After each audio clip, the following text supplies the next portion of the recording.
Selamat siang semuanya. Perkenalkan, nama saya Safira Nurhasana. Pada kesempatan kali ini saya akan mencoba untuk memaparkan mengenai manajemen operasi waduk untuk studi kasus Waduk Jatiluhur.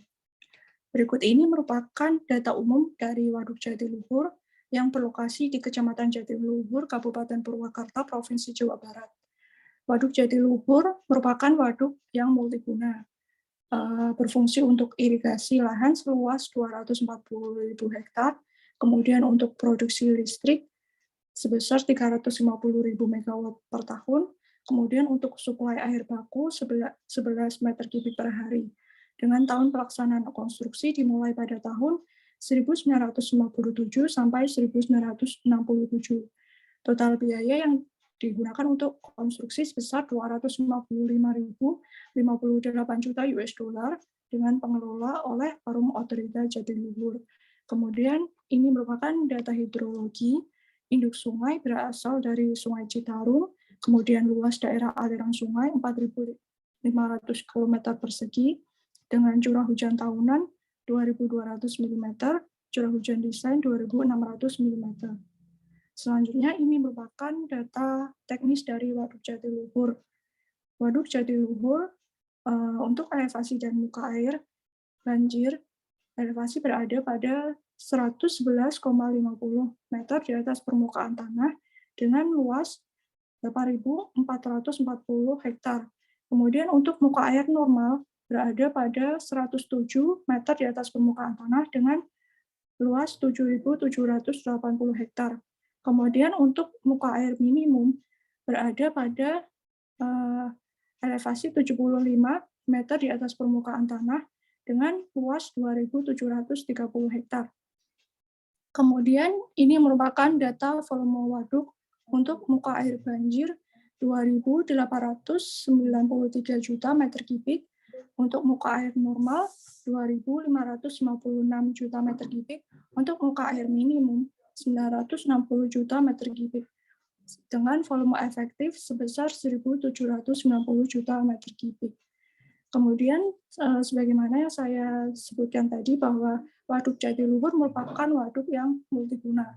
Salah satunya digunakan untuk PLTA. Di sini merupakan data PLTA Jatiluhur dengan tile level 27 meter, kemudian head loss 1 meter dengan karakteristik spillway menggunakan OK spillway dan kapasitas terpasang 187 million per watt.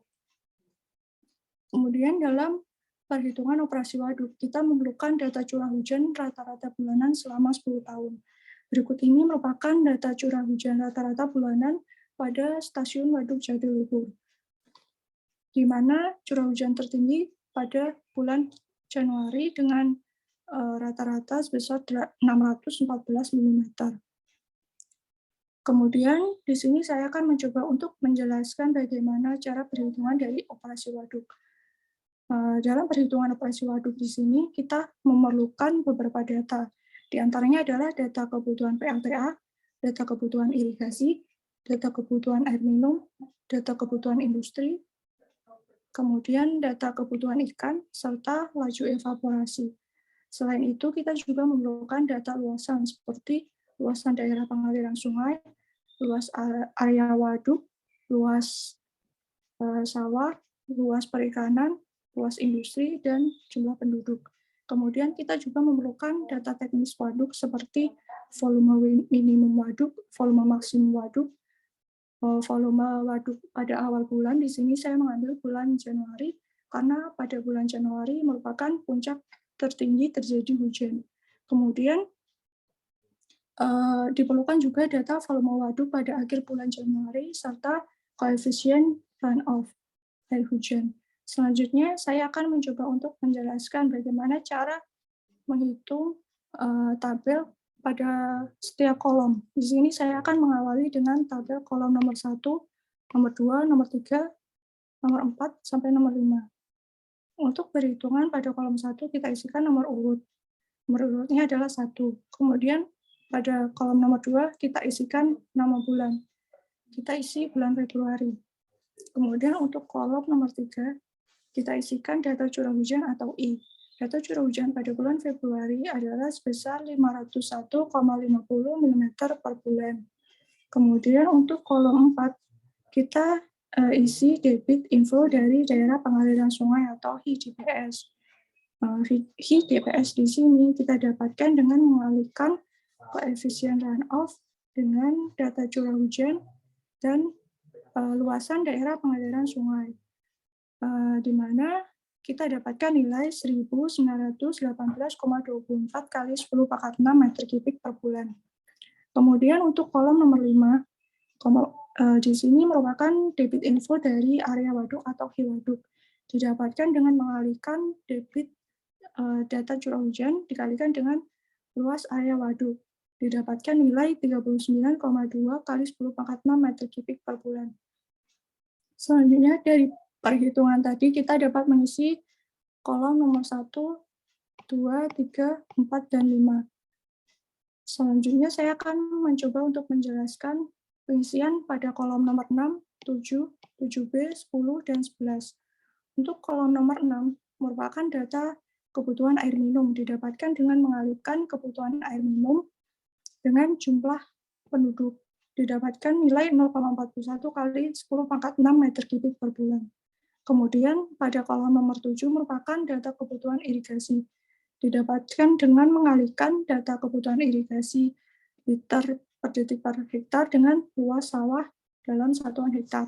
Sehingga didapatkan nilai 105,75 kali 10⁻6 meter kubik per bulan. Kemudian untuk kolom nomor 7B merupakan data kebutuhan memelihara ikan. Sebagaimana yang saya jelaskan tadi bahwa Waduk Jatiluhur merupakan waduk yang multiguna, salah satunya digunakan untuk memelihara ikan karena di sana banyak terdapat keramba ikan. Maka di sini kita memerlukan perhitungan untuk melihat berapa sebenarnya kebutuhan air untuk memelihara ikan.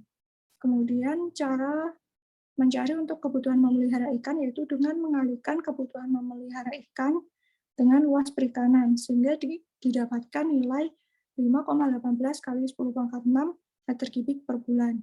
Kemudian menghitung kebutuhan industri, karena di Waduk Jatiluhur juga terdapat industri rekreasi. Untuk kebutuhan industri, di sini kita dapat mengalihkan kebutuhan industri dalam liter per detik per hektar dengan luas industri dalam satuan hektar. Kemudian dikonversi sehingga menghasilkan nilai 0,26 kali 10⁻6 meter kubik per bulan. Kemudian untuk daya PLTA yang dibutuhkan, sebagaimana yang terdapat dalam data di awal, didapatkan data 187 kali 10⁻6 watt. Dari perhitungan tadi, kita dapat mengisikan nilai pada kolom nomor 6, 7, 7B, 10, dan 11. Selanjutnya saya akan mencoba untuk menjelaskan bagaimana cara menghitung nilai pada kolom 20, 21, dan 8. Pada kolom 20 merupakan nilai luas permukaan waduk dalam satuan hektar. Didapatkan dengan mengalihkan koefisien A dengan volume tampungan dipangkatkan dengan koefisien B, sehingga didapatkan nilai 79,64 hektar. Kemudian untuk kolom 21 merupakan tinggi head, didapatkan dengan mengalihkan koefisien C dengan volume tampungan, dipangkatkan koefisien D, ditambah koefisien E, sehingga didapatkan nilai 80,45 meter. Kemudian pada kolom 8 merupakan evaporasi yang terjadi. Evaporasi yang terjadi di sini didapatkan dengan mengalihkan laju evaporasi dengan luas permukaan air waduk, didapatkan nilai 0,96 kali 10⁻6 meter kubik per bulan. Selanjutnya dari perhitungan tadi, kita dapat mengisi nilai pada kolom 8, 20, dan 21.